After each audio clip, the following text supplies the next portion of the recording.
Hello guys, good morning po sa ating lahat. Yan po. Nandito po kami sa ating mga tanim na kadyos.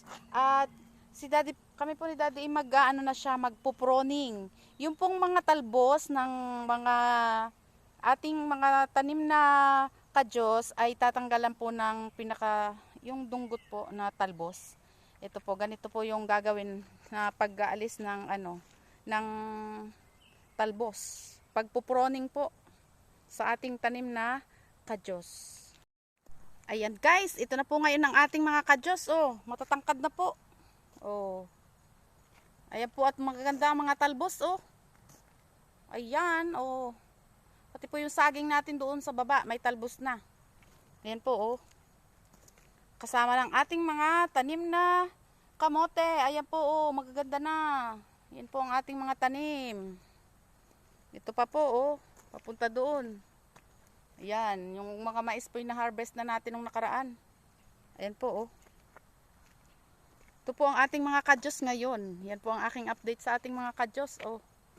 Magaganda na po, oh. Green na po siya at marami ng talbos. Sa sunod naman po ay ang mga yan ay magbubulaklaka na. Pero medyo matagal-tagal pa po. Yan po ang ating mga kamote. Napakalulusog, oh. Malapit na po sa kalsada. Oh, ayan po, oh. Yan na ang talbos, nasa kalsada na. Ang iba ay ayan, papunta na rin ng kalsada. Ayan po ang ating mga tanim na kamote. Ayan po, oh. Mga kadyos. Ayan po ang ating kadyusan. Sa ngayon po nakapanood ng aking video, ayan po ang ating mga kadyos.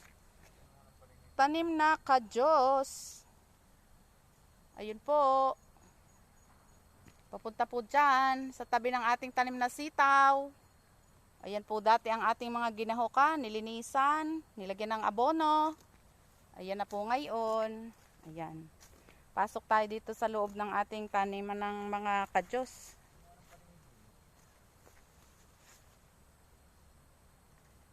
Ayan po, oh. Papunta doon.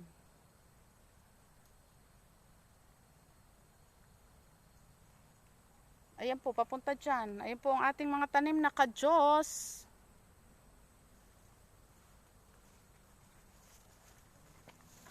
Ayan po, oh. Papunta doon sa dulo. Ayun, sa tabi ni Daddy. Tapos ere po yung din sa kabilang taniman natin. Oh. Kabilang kalsada. Gumanda na rin po. Ayun po, oh. Yan. Tapos papunta dito. Ayan. Ito po isang hilera. Oh, matatangkad na rin po, oh. Ayan. Ating kadyos din, oh. Tabi po yan ng kalsada, sa kabilang side naman po ito, natanim. Ayan. Papunta po dyan. Ayan po. Tapos po din sa kabilang side, ari sa katabi naman po ari ng balinghuyan. Yun po yung nauna, oh. Pababa doon. Sa tabi naman po nun may patola. Ito naman po, ang katabi naman nito ay mga kamote. Ayan po, oh. Papunta dyan.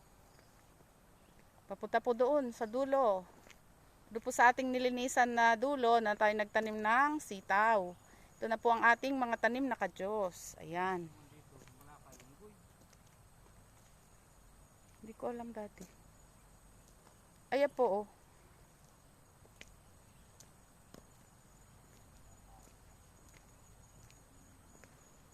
Yan na po ang ating tanim na kadyos. Magaganda na po, oh. Ayan. Tapos papunta doon. Ayun. Kita na pong kulay green ng ating kadyos. Yan po, oh. Ang ating mga tanim na kadyos dito sa bukid.